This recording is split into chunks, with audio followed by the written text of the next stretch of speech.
All right.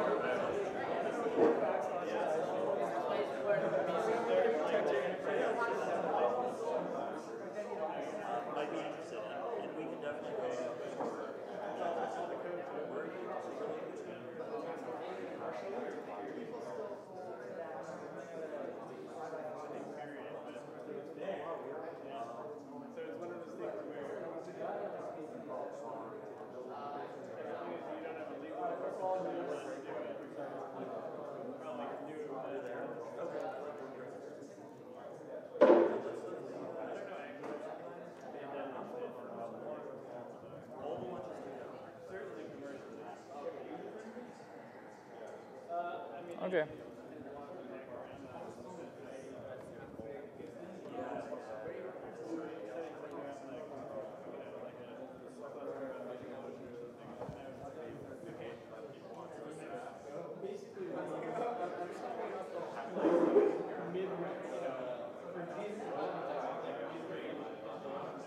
Oh, you might want to shift to the other side of the door.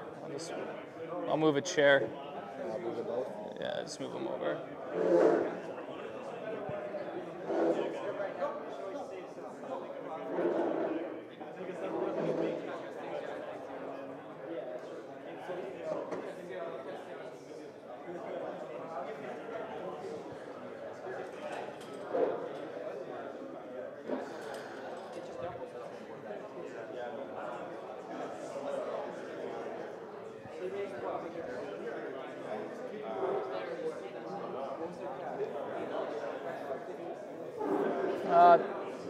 I'll check you in, but it's okay. Don't worry about it.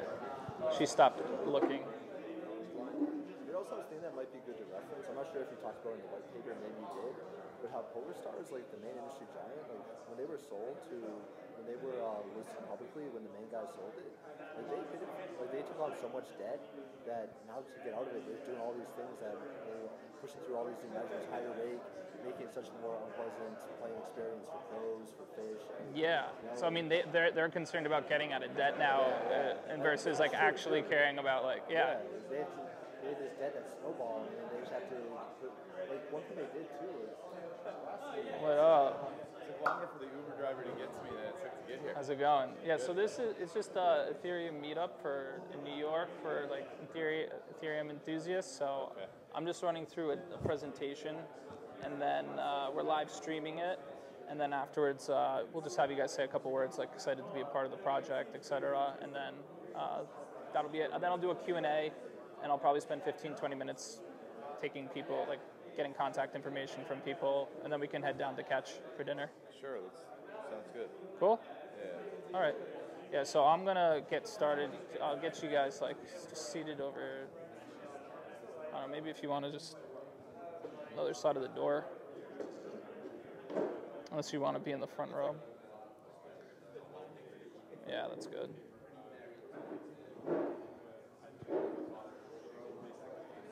All right, you want to start in like a minute? Start in a minute? Okay. Yeah. This actually ended up coming through, besides like the... Hey everyone, we'll get started in like about a minute here. Thank you.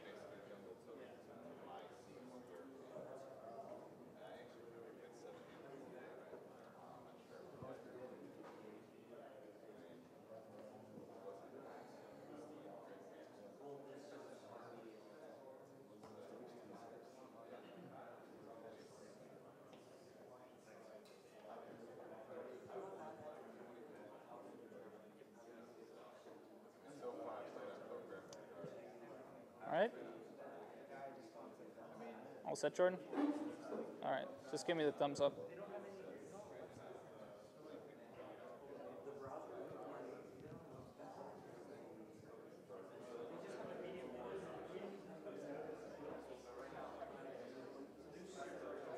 Good? All right, guys. Thank you, everyone, for coming out here today. So my name's Ryan. I'm the co-founder of Virtue Poker. I have with us tonight two of Virtue Poker's poker professionals here, Dan Colman and Brian Rast. They flew in or drove down from Boston and Las Vegas, respectively, so thank you for them for coming out. Today, I'm just going to run through an overview of Virtue Poker, what we're looking to build, what we're trying to solve, and then at the end, I'll do a Q&A, and you guys can ask me any questions you have. So what is Virtue Poker? Virtue Poker is a decentralized poker platform built on Ethereum. We use a combination of an off-chain peer-to-peer game engine in connection with on-chain Ethereum smart contracts that autonomously escrow game buy-ins and distribute payouts based on game outcomes. Our vision and mission is to build the most secure online poker platform and putting players back in control of their online playing experience. So some of our value propositions: remove player deposit risk, solve the trust issue regarding gameplay fairness, reduce player costs by having lower operational costs, and build out an extensible decentralized poker network, with ideally others building additional functionality on top. So what are we trying to solve? I'm going to go through some of the scandals that have plagued the industry in the past and how Virtue Poker addresses these. So first, is the concept of misuse of player funds. So a very well-known scandal that happened about in 2007, 2008 was the Ultimate Poker and Absolute Poker and Ultimate Bet scandal. So what happened here was essentially a employee insider gained access to an administrative account that allowed that person to see the private cards of all players on the platform. Over the couple years that this individual, along with their co-conspirators, ran this scam, they were able to steal over $20 million from players. And because I always get these confused, Absolute Poker and Ultimate Bet were based on the Kanawaki Indian Reservation in Canada, there was little arbitration that players could have in terms of trying to get their money back. The second, and this is the most well-known scandal, is the Full Tilt scandal. So this came about on a day a lot of people in the online poker community know well, called Black Friday. What happened was the Department of Justice seized the domains of the 3 largest online poker operators in the US. And when they seized Full Tilt's domain and took a look at essentially their books, it was discovered that they had $150 million shortfall worth of player deposits. So what was happening was players were depositing money onto Full Tilt, and they were taking this money and using it for operational expenses like sponsoring poker pros, paying other expenses for the company. So, I mean, even still to this day, players are still getting paid out for the money that they were owed from Full Tilt. And a more recent scandal was Lock Poker. This is an offshore site. They offered games to US residents, and after a year of failing to honor player withdrawal requests, it was discovered that the founder was using player deposits for personal spending money, among other things. Another problem with online poker is third-party software. So this either can take the form of poker bots or third-party playing assistance tools. So poker bots are essentially a computer software program. It could be built off the shelf. Companies like Warbot sell these, or a savvy computer programmer can build their own bot.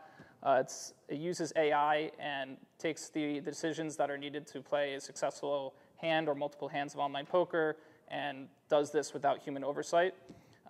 This is a problem in online poker, especially as AI is improved, because poker bots, they don't have human characteristics such as fatigue, emotion. They play perfect.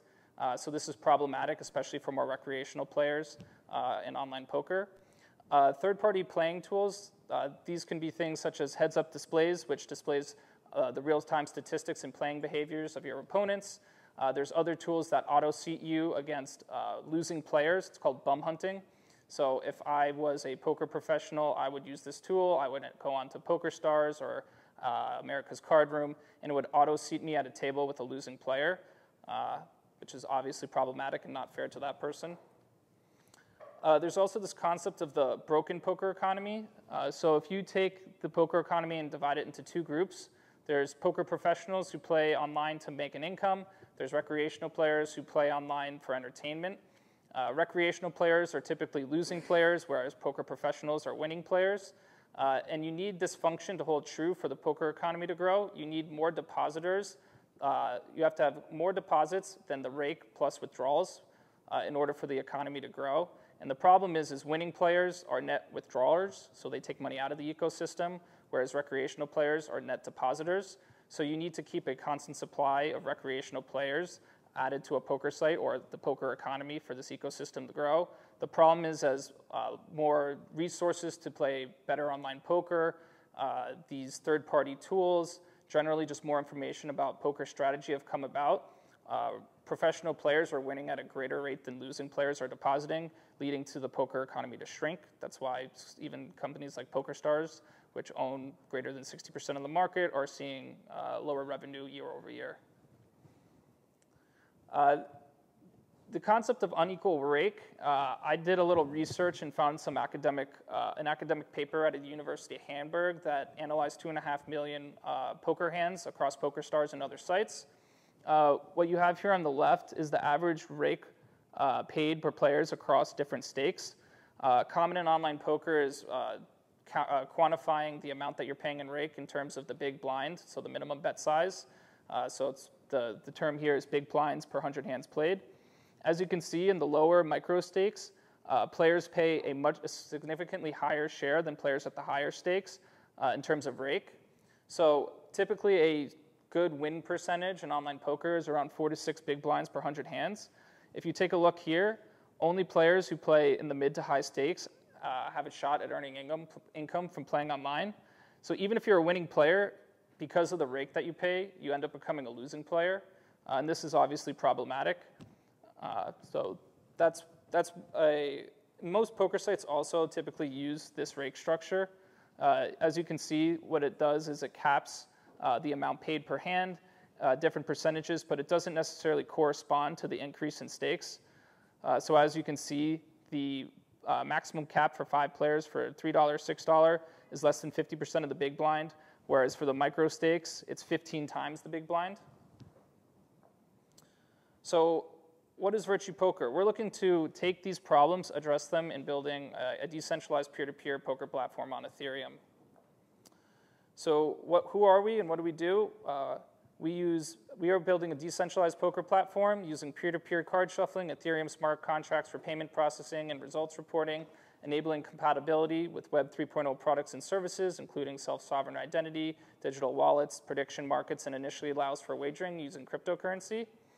We aim to use these new tools, technologies, rake and rake-back mechanisms to address the shortfalls in the online poker industry. A little bit of background on us. We were conceived in May of 2015 by Consensus. We were conceived even before the Ethereum Genesis block came about. We've been building Virtue Poker for 2 years. We've built our MVP out over this time, scaled our team up to now 9 full-time employees. And our goal is to create a DApp that creates a bridge to more mainstream adoption of blockchain-based applications. So how do we work? What is our user flow? We're a standalone downloadable desktop client as of now. So you download Virtue Poker to your laptop, either on Linux, Windows, or Mac. You go through a registration process using another Consensus product called Uport, where you create your identity and receive an attestation that you're above the required age to play, and you're from a jurisdiction in which we allow players on our site. Instead of a traditional deposit mechanism where we own your money, you fund a digital wallet that you control and always remains under your control. You can either create a game, custom game yourself, or you can join a game via a lobby, which is essentially a registry on Ethereum. The buy-in, the way that you buy into a table is you send Ether or VPP, our token, to the table address, which holds it in escrow while the gameplay has occurred.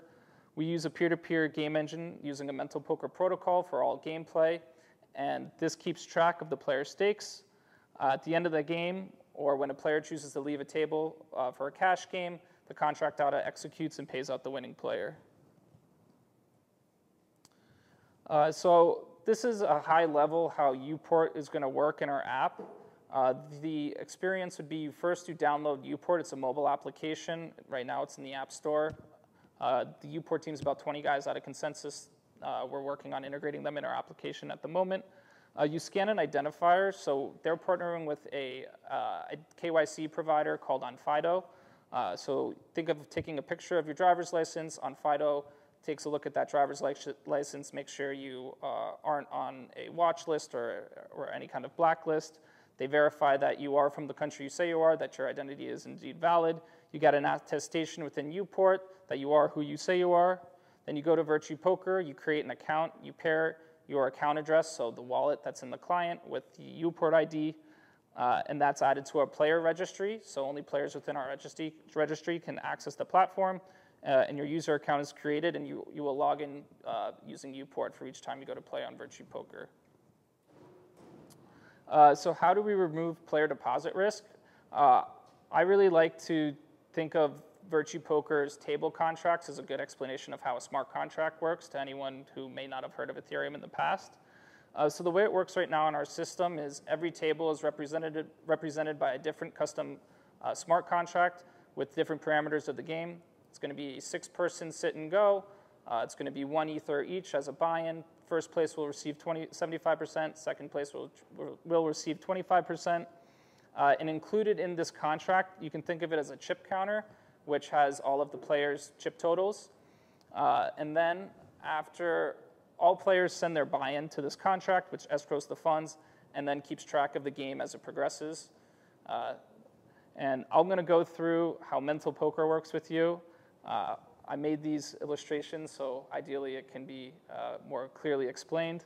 Let me know if you have any questions on this at the end. So the way it works is Bob is the dealer. He generates a 52-card deck on his machine. He then shuffles the deck and encrypts the deck, so the deck is now unreadable. He passes the deck to Alex, who does the same thing. She shuffles the deck on her computer and encrypts the deck. She then passes it to Ted, who does the same thing, shuffles the deck and encrypts the deck. So you can see here, each card now has a different encryption key from each player. And this is represented that each player has now shuffled the deck.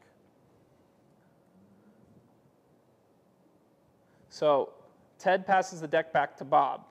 So Bob removes that shuffle lock on each card and puts a different encryption key on each individual card. So B1, B2, B3, B4, all the way down to B52.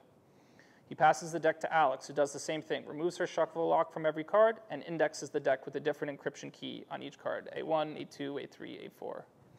Alice then passes the deck back to Ted, who does the same thing, removes his shuffle lock and indexes the deck T1, T3, T2, T3, T4, etc. So each card now has a unique encryption key for each card from each player. So I'm Bob. I'm assigned cards number 1 and 2 in the deck. So I should be able to read those cards, but no one else. So Alice and Ted share their encryption keys that correspond to my card and vice versa. So as you can see, Alice shares A1 and A2. Ted shares T1 and T2. So now I can see that I have 9-5 and vice versa. For all community cards, all players need to share their encryption keys so all players can see them. So you can see here, represented by cards 7, 8, and 9 in the deck, and all players share those encryption keys so that all players can see the community cards. And this process occurs for the rest of the hand, so for the turn in the river. At the end of the hand, before I go into the justice system, at the end of the hand, all players reach consensus on what just occurred. So let's say I just lost 50 chips to Alice. We all sign off on that cryptographically with our private key, and we send that to the table contract, which updates our chip totals in the contract. That's how we communicate to the contract, and that's how the contract knows when the game is over. So when I present, a lot of times the concern from poker players and people who see this is, how do you combat cheating? How do you combat bots, collusion, multi-account prevention, etc.? So we came up with the justice system to do so. This might not come out terribly well, but I'll see if I can do it.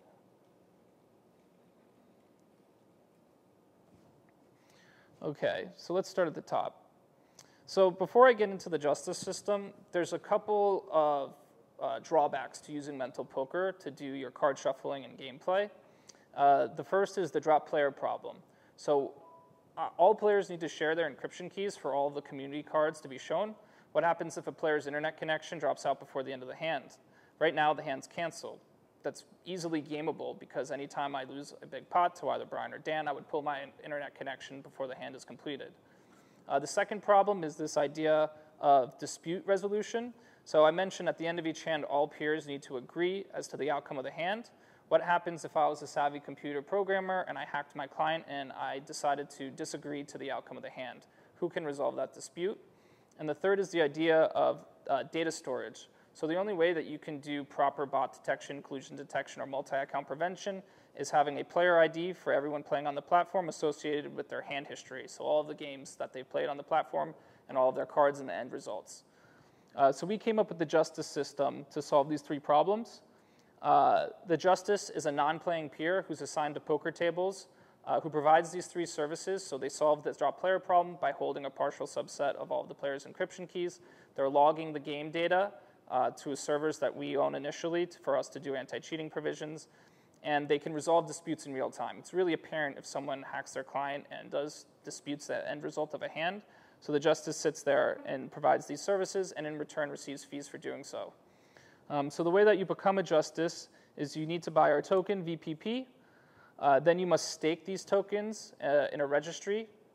And then finally, after the stake is submitted, you can become a Justice. And the idea of the stake is for the Justice to put up collateral so that if they were dishonest for any reason, they have to forfeit their stake along with any fees accrued. So Justice assignment. Justices must download the software, which is the same software that the Virtue client application is, outside of you're not assigned cards and you have these three additional functionalities. You must have the application on and open, and you're assigned to tables based upon the stake that you put in this registry over the total amount staked in that contract. It's somewhat like proof of stake for Ethereum is where we came up with the idea. So again, the Justice functions.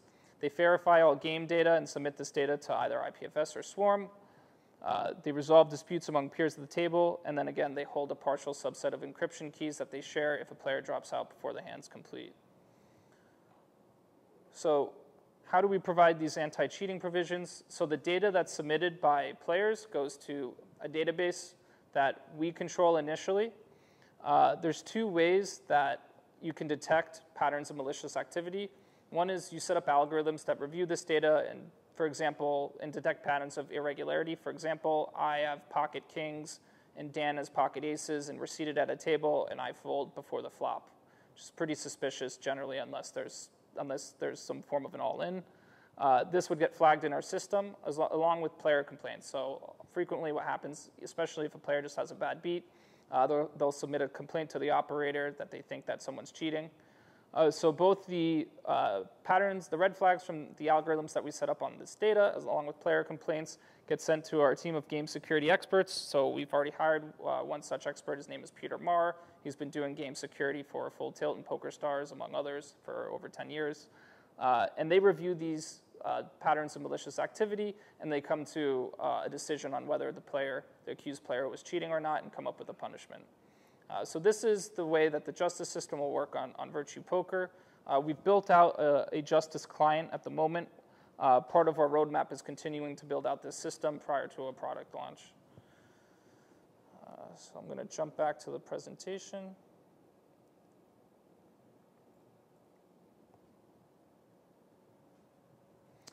So what's in our roadmap? This might be difficult to see, but there's 4 different simultaneous roadmaps that we're executing on. So the first is we're ramping up for our token launch at the moment. We've received legal opinions from a securities perspective on our token model from a firm here in New York. We've done an analysis in the EU, received an opinion from one of the top iGaming attorneys in the country to make sure that Americans can be justices even if they can't be players. We're also incorporating our company in Gibraltar next week, and we're preparing to do our token launch in about a month's time. And we'll put out a press release when the date is finally set. The second is the legal and regulatory roadmap. So I flew to Gibraltar in May, already met with the gaming regulator, introduced them to a decentralized poker platform. Both Gibraltar and Malta and a lot of the gaming hubs are really coming around to this new technology. They're coming out with frameworks to regulate it and create systems for applicants to be able to obtain a gaming license. So a gaming license application typically is a 4 to 6 month runway. We plan to apply for our gaming license at the beginning of January. So ideally, we'd be ready for a product launch by mid to end of 2018. The third roadmap is our development roadmap. So we're finishing off our new front end. We're going to be putting out a demo video in about 3 weeks' time. But what takes an MVP to a ready-to-deploy poker platform in the market are certain optimizations and enhancements. So first, right now, we send a transaction to Ethereum when you join a table at the end of each hand and when you leave a table. The problematic transaction right now is at the end of each hand. Because of the rise in the price of Ether over the course of the year and the stagnation of gas costs, it's pretty costly to do this type of architecture. It would be almost as much as the rake would be on a platform as our gas costs. So we're aiming to eliminate the requirement for us to send a transaction at the end of each hand through coming up with a Byzantine fault-tolerant consensus mechanism. So we're working on that. We're also working on the U-port integration at the moment. So this is important for multi-account prevention and creating a persistent ID that makes it so I couldn't create 10 accounts and sit down at a table and be 5 of the 6 seats at a poker table, as long as for regulatory compliance reasons to ensure that we do our KYC AML for the gaming regulators. We're setting up our data storage functionality to store all game level data, so that's partly through our justice system. And then other solidity optimizations. So right now our table contract is really bulky. Because you can customize each different table contract, we're almost approaching the gas limit for deploying a contract. So we have an idea of a library contract where we can take the game parameters, offset this in a library contract, and make the deployment of each new table contract really lightweight. So you only have to call this library contract to get the custom parameters of the game. Besides that, we're going to do a private alpha. So we've been putting together a list of people who've been reaching out to us who are interested in testing the software and giving their feedback. We're going to use their feedback and enhance the application prior to a launch. We'll then do an open beta after we receive our gaming license. So this will be single table, cash game, and sit and goes. And then we're going to ramp up for a full deployment launch when we can host a large multi-table tournament. And then on the marketing side, we want to create a pre-launch event where we have well-known online and live professionals play on our software, broadcast it on Twitch to essentially show the global poker community what Virtue is, what we're doing, what we're trying to solve. And then after that, we're going to have to come up with pretty sophisticated customer acquisition and retention strategies. That's actually partially my background. In ensuring that after our token launch, we're able to use the funds raised in the most effective way to both acquire and retain players.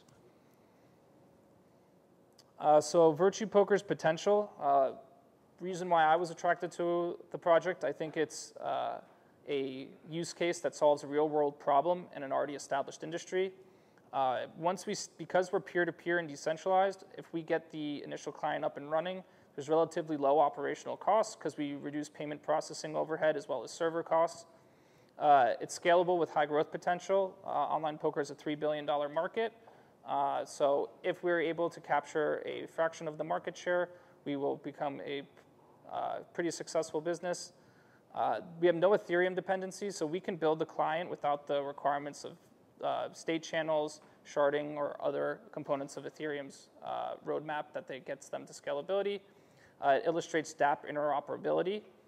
So because we're going to be integrating U-port, because we're going to potentially enable prediction markets to be built alongside of this platform, I think that's part of the whole value proposition of Ethereum in general, is showing that different applications can be built on top and used together to create value.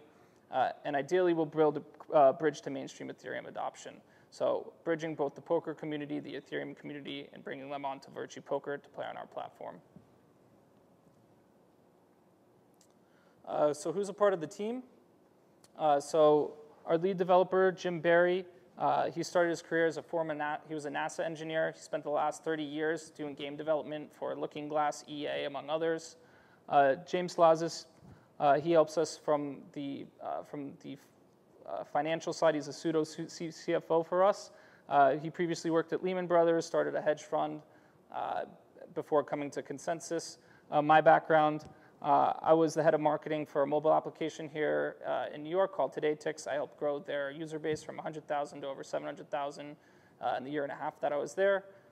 And I joined Consensus about 2 years ago. Consensus was about 20 people. Ethereum was a very small community, and since then I'm just really excited to see how it's grown into this global community with people all around the world interested in building technology on top. So other core team members, Javier Franco is a full stack developer for us. He has 10 years experience building gaming applications, formerly working for some of the offshore poker sites. Jose Luis Diaz, he's our product manager. He has 18 years experience leading large technical teams ranging from sizes of 6 up to 100. He came to us recently and is helping us scale our developer team. Peter Marr, I mentioned earlier, he's our game security expert. So he comes from us formerly working as a consultant for both Full Tilt and PokerStars, helping us stand up our back-end operation, especially implementing the justice system to detect patterns of cheating. And then we have Brian Rast and Dan Colman here. They recently joined our team, helping us from an advisement perspective, helping us bring the product to market, craft our marketing strategies, give us feedback from a product perspective on the user experience and user interface. We're really excited to have them as a part of our team as well. Advisors, so co-founder of Ethereum and founder of Consensus, Joe Lubin's one of our advisors to the project. Patrick Baraducci, he formerly worked at Sullivan & Cromwell. He's helping us craft our legal go-to-market strategy. Angie Keys is the head of global business development for Consensus. He helped co-found the Enterprise Ethereum Alliance, co-founded Consensus Enterprise, has been really involved in the space since the beginning. So here's our contact. Our website is virtue.poker. We frequently blog on Medium. Follow us on Twitter as well. And if you have any partnership requests or inquiries, I put my email address up there. So thank you, guys.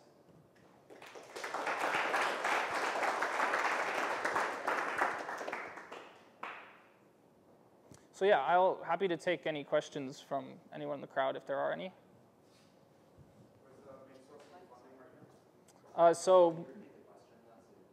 Sure. So we're a Consensus incubated project. So Consensus has 3 separate parts of their business. So the first is our enterprise consulting arm. The second is building developer tools such as MetaMask or Truffle.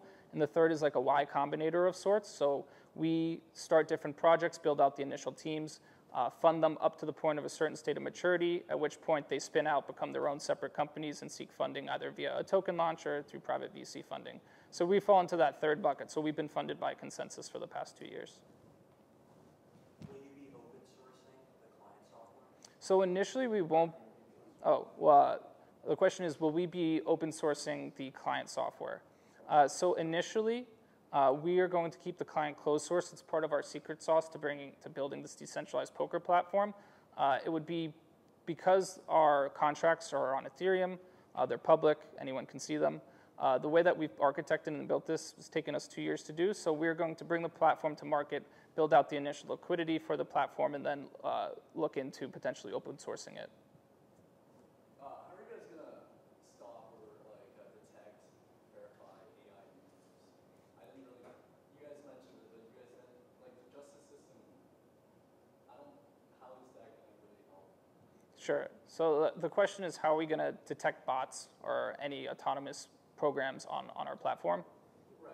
Or anyone just using AI, Sure. So part of why we hired Peter is to help us create those systems. Is it even possible to create a system like that? So there's ways to break conventional poker bots. I don't necessarily want to describe them, because it's somewhat of a cat and mouse game. So most bots use screen scraping to identify the cards on the platform, for example. So changes in the user interface, whether it be changing the color of the cards, the position of the cards, using it's called a non-embedded CAPTCHA, would break most conventional bots because they won't be able to actually understand what the cards are on the table.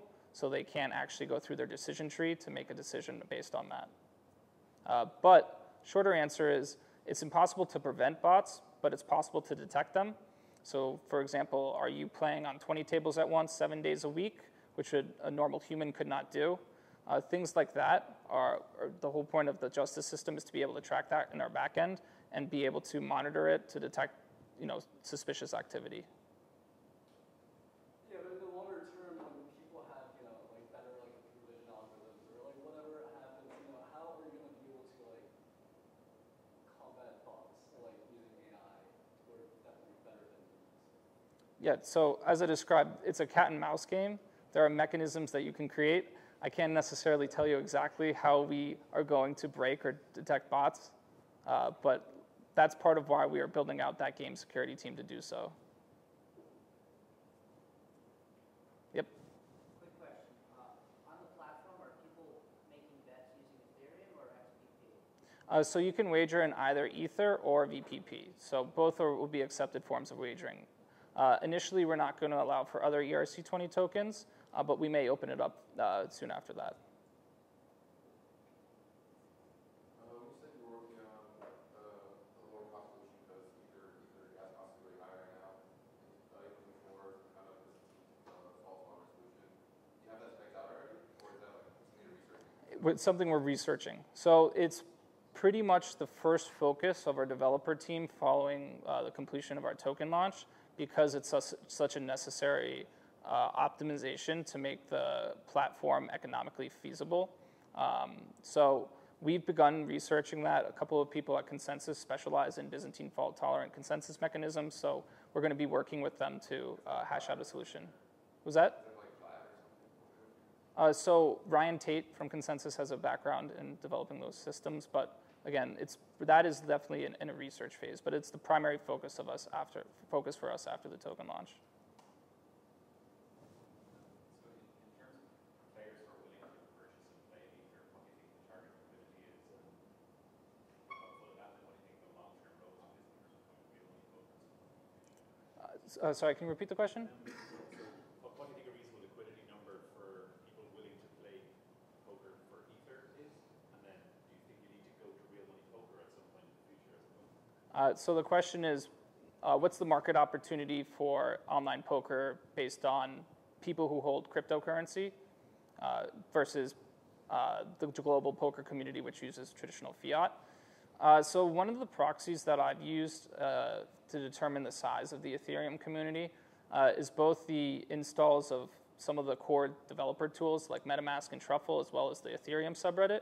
I estimate the community to be about 150,000 people. If you take the market cap for total cryptocurrency holdings, it's greater than 100 billion.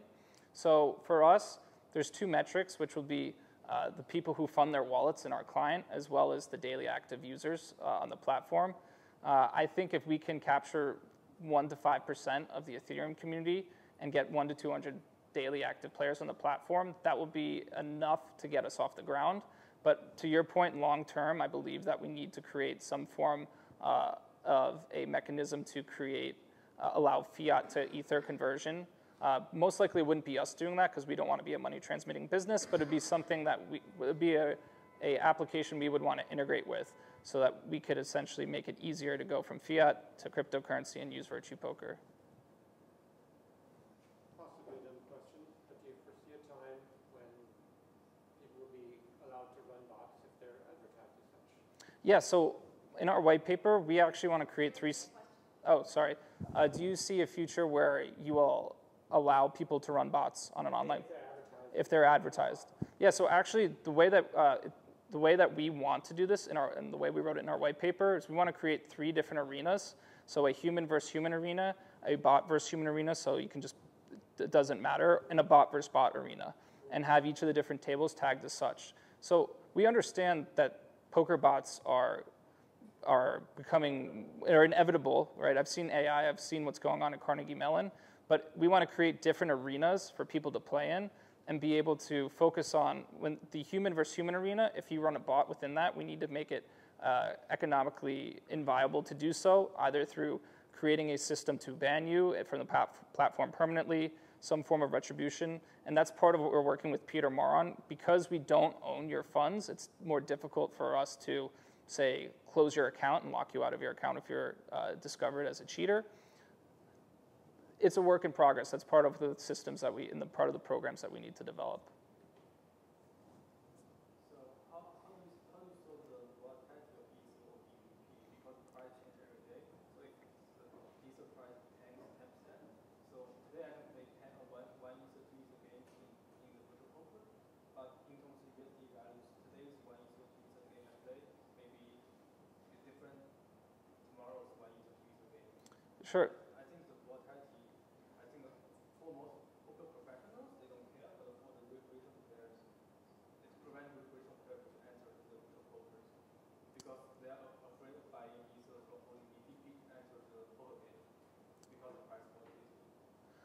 So the question is, how will you deal with the volatility of cryptocurrency, because most poker players won't want to have to take on that volatility risk when depositing and withdrawing from the platform. So one of the ways to do it is there are other projects out there. There are stable coins. There's Tether, but there's going to be more projects like Tether that create tokenized USD and tokenized fiat. It'll be an integration with another project to do that. Initially, though, we are going to make the buy-ins in terms most online poker platforms, the way the games are denominated in USD. So the volatility risk will be only for the duration of which you're playing a game. So the buy-in, for example, let's say Ether was $200 and it was a 1-2 game. So it would be 1%, so 0.01 Ether to buy in to a table. So the volatility risk would come while you're actually playing a game initially, and then you'll cash out your VPP. And if you did not want to take on that risk, you could put it onto an exchange and cash it out for fiat. But I suspect that initially, a lot of the players who play on our platform will be holders of Ether anyway, that it won't necessarily be new purchasers of Ether who come onto the platform. Longer term, we need to integrate with the stablecoin, though, to deal with that volatility risk. How do you manage the timing between transfer settlements, buy-ins, and moving money from one player to the other? So in terms of like buying into a table? Yeah, buying into a table and transferring funds from one player to another. So you're obviously going to be holding the funds within the platform. So each player buys in, and you're going to be maintaining virtual wallets of those funds. So the question is, how will you deal with the movement of money among players and from the platform to the timing? Maybe there's a misunderstanding. So on Virtue Poker, you have a wallet that you control. So let's say like my Ether wallet. You own your Ether. In order to buy into a poker table, you send your Ether to a table contract. All players do the same thing. That table contract, so Ethereum holds the money, and it functions as a short-term escrow account. When the game is over, the contract auto-executes and pays out the winning player. So we actually never touch your money. The only money that's ever at risk for a player is the money that's sent to a table contract that's held while you're playing a game. So to answer your question, it takes about the average block time to submit Ether to join a table, and the same to do so to withdraw it at the end of the game. So that's really the only delay. And in terms of the gameplay, sending transactions at the end of each hand to the table contract, the process is asynchronous, so we move on to the next hand while the contract is waiting to get updated from the previous hand. So right now, our app does about 80 hands per hour, six-handed. Sorry if you talked about it on this. How much does the justice get rewarded in terms of the percentage of tokens he stakes? So it's a really good question. So the rake structure, rakeback structure, and the fee structure. Oh, sorry. So the question is, what's the fee structure going to be like for the justices on Virtue Poker? Correct? He's going to stake his tokens, right? Sure. So, yeah. Yeah. So the fee structure, so the rake structure, rakeback structure, and the fee structure for the justices are dependent upon us understanding our operational costs, so our gas costs for the system. We also want to get feedback from poker players before setting or solidifying any of those. So right now, we're waiting on seeing how our optimizations of the app can work and how many transactions we can eliminate from the current gameplay of the app before setting that. And then on top of that, if the justice games the system and they lose their stake, does that just go up to the players sitting at that table? How does that happen? Yeah, so initially we viewed the staking system by the justice as a payout mechanism for the cheated player. So the stake that the justice, so on PokerStars, if I say that Dan's been cheating against me and it's discovered that he's taken 20 grand over me over the course of him, cheating heads up against me, that there's a fund that PokerStars has that they use to pay out to the cheated player. The staking system is going to function a similar way. So if a justice is accused of cheating and it's determined that they have been cheating, the payout, their stake, and the fees that they accrued would be first used to pay out the cheated players.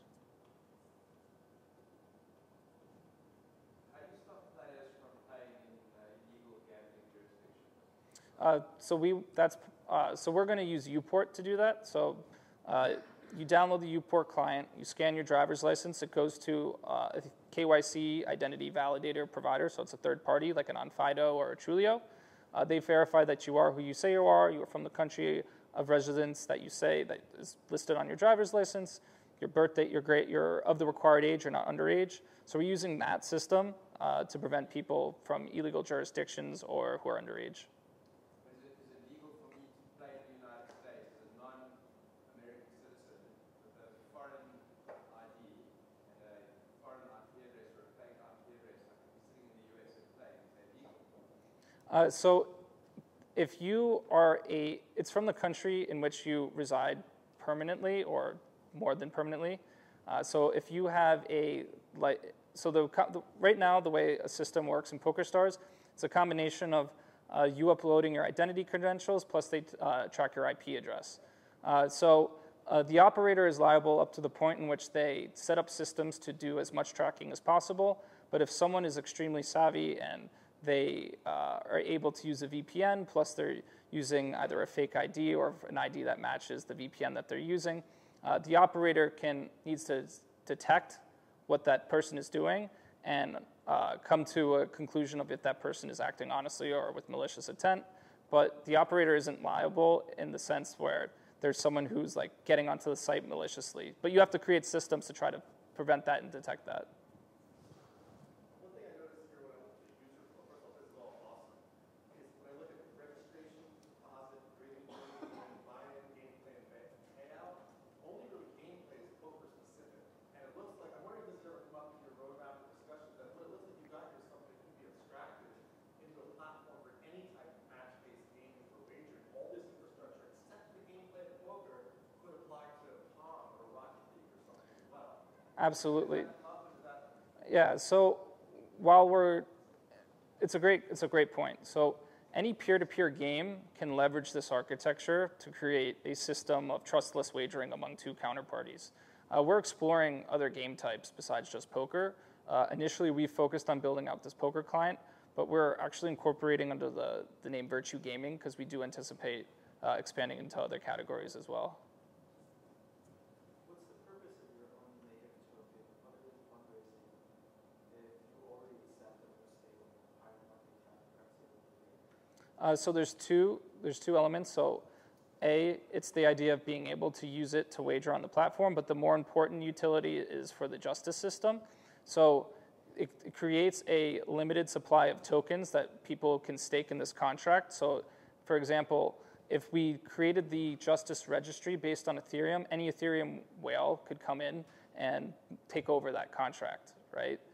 So it creates a more level playing field, especially with us having a certain percentage of the tokens to make sure that the justice system isn't monopolized by one person. Any other questions? So what's the Virtual Poker's marketing strategy to attract more Virtual Pokers to the platform instead of the platform offering all poker pros? Sure. So our customer acquisition strategy, at least initially, is to go on use content marketing to communicate our value propositions to a broad global audience. But really, we're going to use the tokens that the company owns to acquire players via large guaranteed tournaments, free rolls, etc., as well as deposit bonuses to essentially not only create interest in the platform, but help people who might not have bought cryptocurrency before. We can airdrop you some tokens so you can come and play on the platform and see how our system works. From poker's perspective, what games are you launching in the beginning? Sure. So we can do any game with a 52-card deck. Like you said, you're doing alpha, beta, Texas Hold'em, Omaha, Seven Stud. What game? All of the above. I mean, for us, building a new poker game, given the underlying architecture, takes us 2 to 3 weeks. It's really all it is the different rule set. So once you have the underlying, so Texas Hold'em is one of the harder games, but once you've built out the mental poker protocol to do this, you can use the shuffling protocol for any game that uses a 52-card deck. You can even actually, it doesn't have to be 52 cards, but anything that uses a deck of cards, whether it be 52 or less. You were mentioning that you kind of envision this as a platform of sorts. Is that like more what you were talking about earlier as a platform for other games, or as a platform for other sort of poker networks, kind of like skins? Absolutely. So yeah, the strategy for us is to launch as a B2C brand. Once you build out this underlying architecture, really the only difference is the registry. So the registry is your lobby of all available games. It'd be really easy to white label this and allow a new licensee in a new country to take advantage of this underlying architecture. They would just own their registry and create their own games within that and create their own skin around that. So that's our strategy, is to launch in as many markets as we can as a B2C brand and expand globally through white labeling our software to new licensees around the world.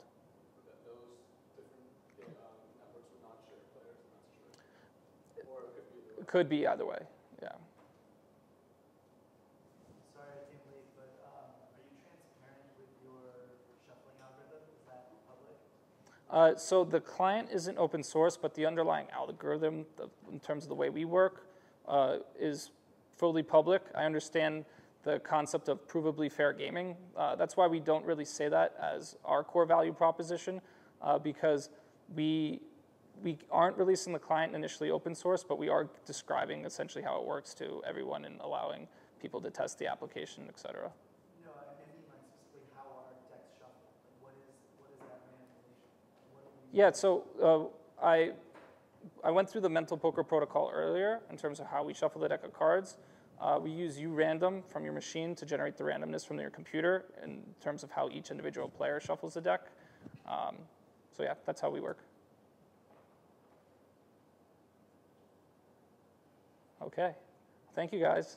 Appreciate you coming out.